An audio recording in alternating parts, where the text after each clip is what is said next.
மக்கள் வணக்கம். தமிழக வெற்றிக் கழகத்தின் தலைவர் விஜய் அவர்கள் கட்சி ஆரம்பித்த பிறகு மாநாட்டிலும் சரி, பிறகு மக்கள் சந்திப்பிலும் எங்கேயுமே திமுகவும் தவேகாவும் இடையே தான் 2020 தேர்தலில் போட்டி என்று சொல்லி வந்தார். நாகப்பட்டினம், திருவாரூர், அரியலூர், கரூர், திருச்சி, நாமக்கல், கரூர் எல்லா இடத்திலும் அதை தான் சொன்னார். எதிர்பாராத விதமாக கரூரில் கூட்ட நெரிசலில் சிக்கி 41 பேர் உயிரிழந்தார்கள். அந்த 41 பேர் உயிரிழந்த குடும்பங்களுக்கு தவேக சார்பாக 20 லட்சம் ரூபாய் நிதி அளிக்கப்பட்டிருக்கிறது. அதன் பிறகு 10 நாட்கள் கழித்து விஜய் அவர்கள் வீடியோ கான்ஃபரன்ஸ் மூலமாக அந்த பாதிக்கப்பட்ட குடும்பத்திடம் பேசினார்.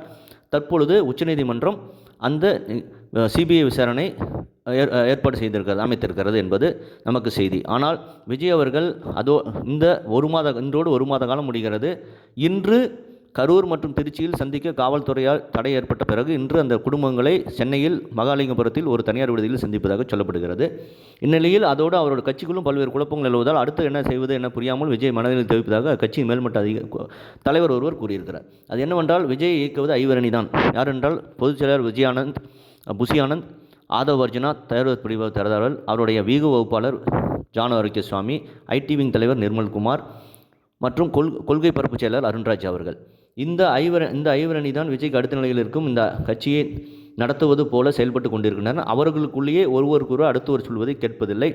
ஆளாளுக்கு ஒவ்வொரு யோசனையை தெரிவித்து விஜய் அவர்கள் தங்கள் போக்கு இழுப்பதால் தான் அவர் என்ன செய்வது என்று புரியாமல் தவித்து வருவதாக சொல்லப்படுகிறது. கட்சிக்கு நடக்கும் பல்வேறு குழப்பங்களுக்கும் இந்த ஐவரின் செயல்பாடுகளே காரணம் என்று அந்த மேல்மட்ட தலைவர் ஒருவர் கூறியிருக்கிறார். இந்நிலையில் பொதுச் செயலாளராக இருக்கும் விஜய் அவர்களின் செயல்பாடு விஜய்க்கு திருப்தி இல்லை.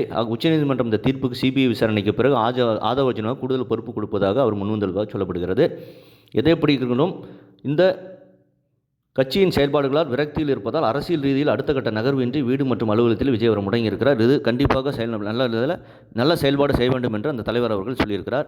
ஒருவேளை இந்த கரூர் மக்களை இன்று சந்தித்த பிறகு விஜய் அவர்கள் விரைவாக அடுத்த கட்ட நகர்வு வேகமாக அரசியல் எடுத்து வைக்க வேண்டும். அரசியலில் இந்த மாதிரி பிரச்சனைகள் வருவதுதான் சாதாரணம். ஒரு தலைவர் என்றால் முடங்கி இருக்காமல் அடுத்த கட்ட நகர்வு மக்களை சென்று சந்தித்தால் மட்டுமே அவர் தன்னிச்சையாக வரும் தொண்டர்களை, இளைஞர்களை அவர் அதை வாக்காக மாற்றி 2026 தேர்தலில் திமுகவை எதிர்த்து மிகப்பெரிய வெற்றி பெற முடியும் என்பது நிச்சயம். அதை விஜய் அவர்கள் எப்படி துணிந்து செயல்படுவார்கள் என்பதை பொறுத்து பார்க்க வேண்டும். இதை பற்றி உங்கள் கருத்து என்பதை கமெண்ட் செய்யுங்க. சேனலை ப்ளீஸ் சப்ஸ்கிரைப் அண்ட் ஷேர் செய்யுங்கள். நன்றி, வணக்கம், ஜெய்ஹிந்த்.